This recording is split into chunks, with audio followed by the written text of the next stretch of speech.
So welcome to this edition of Real People. And today we're going to speak to Emma Murdoch, which is a bit strange because she's my daughter. It's not strange, it's nice actually.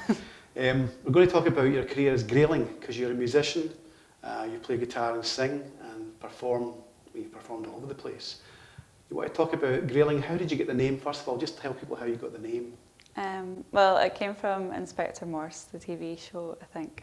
My mum wanted to name me after the pathologist, Dr. Grayling. Right. But my dad thought I would get bullied. I just thought it sounded too much like a fish, you know. But so they went with Emma instead. So I use it as a stage name now. Stage name, Grayling.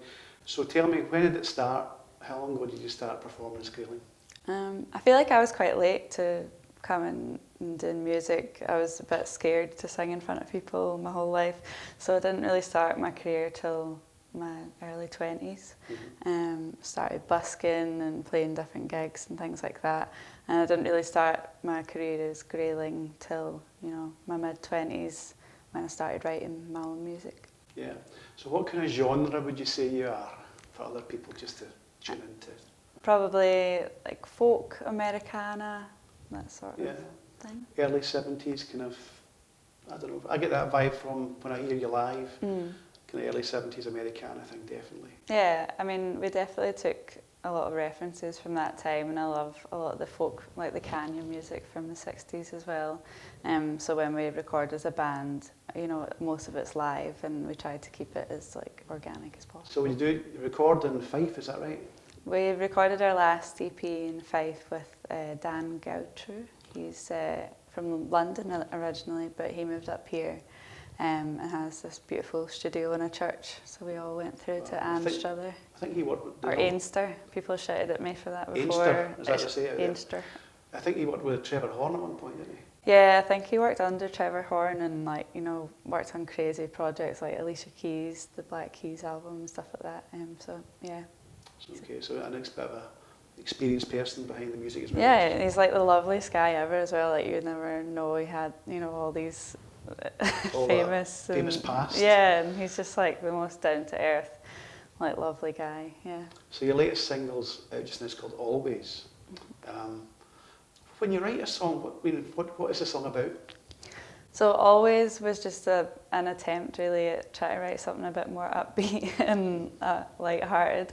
I feel like a lot of my songs have so far been quite morose and chill. Chill. Other than morose. Yeah, okay, sad. Chill songs, but this was just, I wrote it with, which I don't usually do, I usually write on my own, but I wrote this kind of in the room with my bassist Joe Rattray and guitarist Sam Vincent Kilbride. So it was kind of, I had written the melody and the lyrics, and then I brought it to them and we kind of jammed it out. And I think that's how it ended up a bit more upbeat, and because I feel like I can't be as vulnerable and sad in front of other people, you know what I mean? It's nice, it's got a nice sort of beat feel to it as well.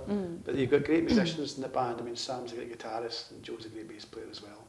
And you've also got, is it Connor and pedal steel? Yeah, so Connor Smith on pedal steel. I think, you don't get that many pedal steel players in Scotland, but rare, yeah. I love the sound of It's a difficult thing to play, I think, as well. Yeah. You've tried, but I've heard it's hard work. Well, Sam just got a lap steel, and that's, basically the pedal steel without the knees. It's even harder to So play.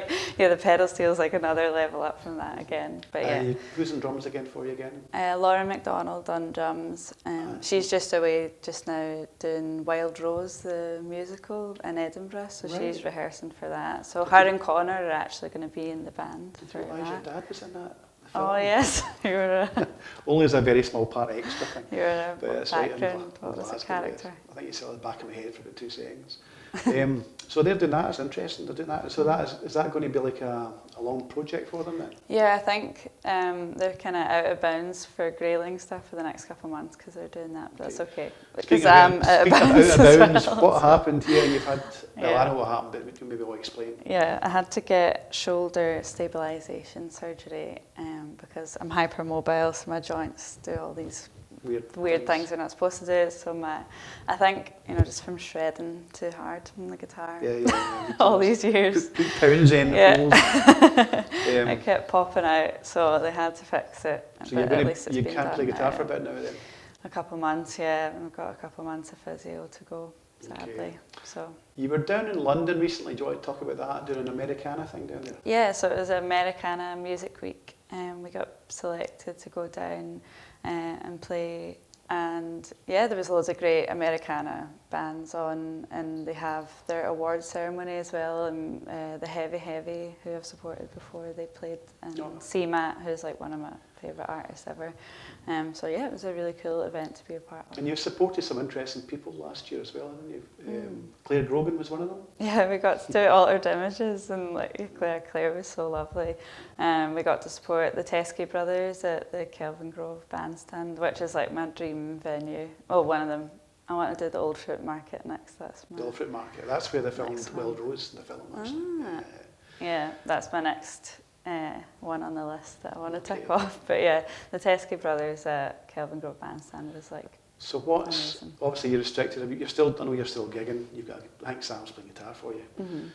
But what's coming up? Say over the next 6 months, what have you got planned? Yeah, I mean, I can't really do too much. I'm a bit limited with what I can do, but I'm hoping to write the album because we haven't, we're working on the debut album. So yeah, just writing as much of that I can. And my friend Becky that lives with me, she's also a singer-songwriter, Becky Sakasa, and she's amazing. She left me her keyboard so I can do like one-handed keyboard. So I do. Like that's all I can really do just now. So yeah, I'm just going to write as much as I can and just take this time to chill.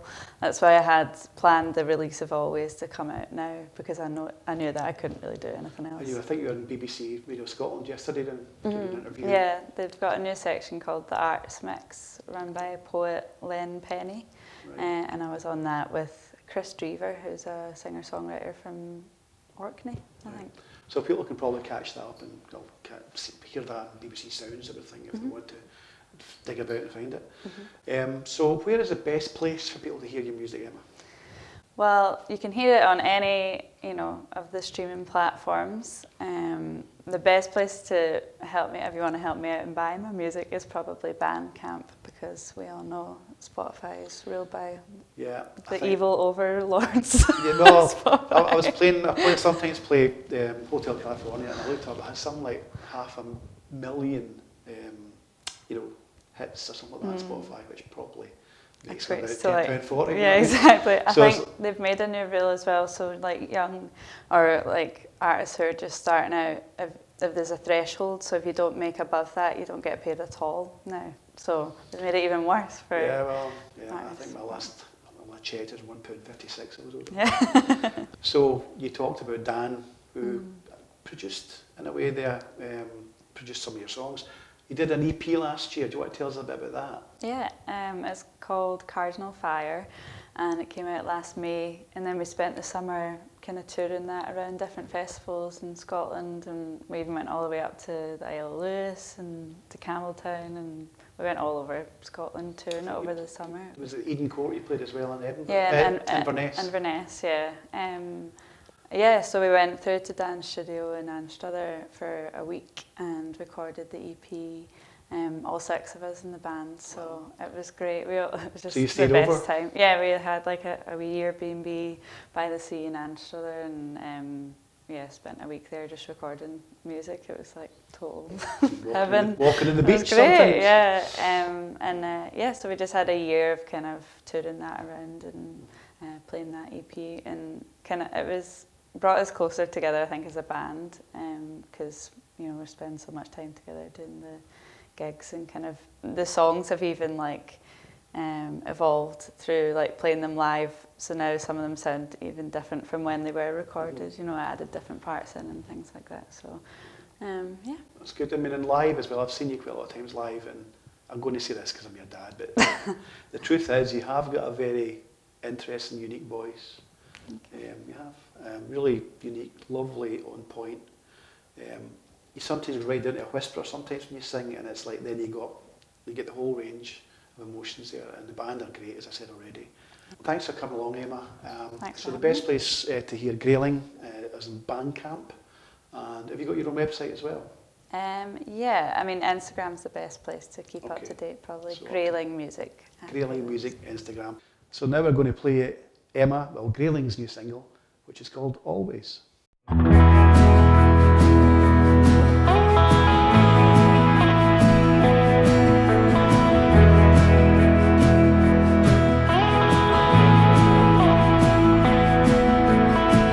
Done worrying for wasted time. You've got mistakes, I've got mine.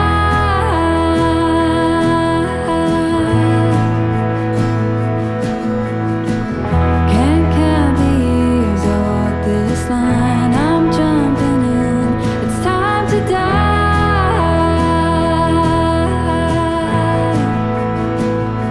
And when the smoke clears, you learn to love what's left.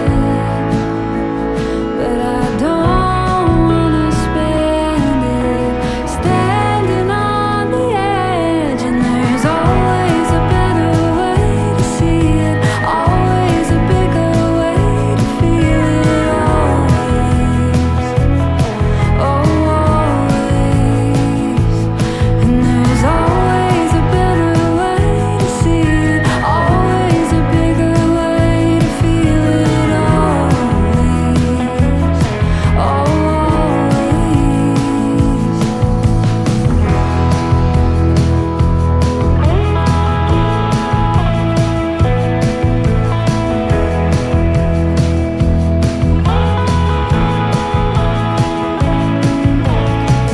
Done waiting here for a sign. One day it will all come right.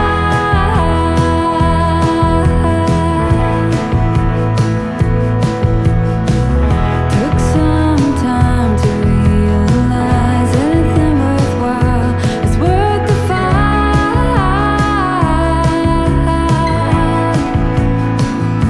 And when the smoke clears, you learn to love what's left. But I don't wanna spend it standing on the edge. And there's always a better way to see it, always a bigger way to feel it. Always, and there's always a better way to see it, always a bigger way to feel it.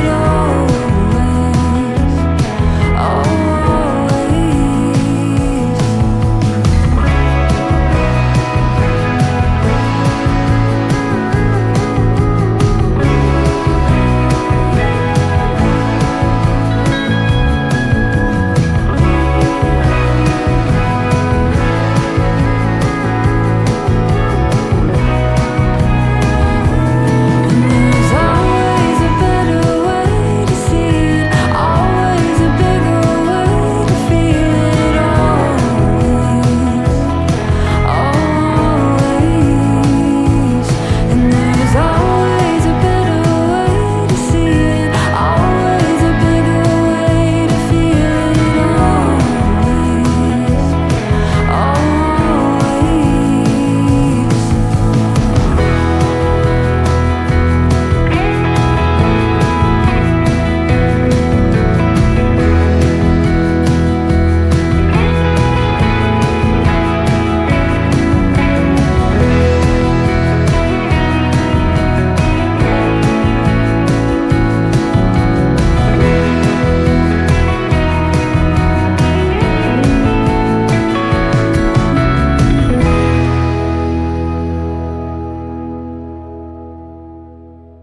So thank you, Grayling, for being today's guest. Until next time, cheerio.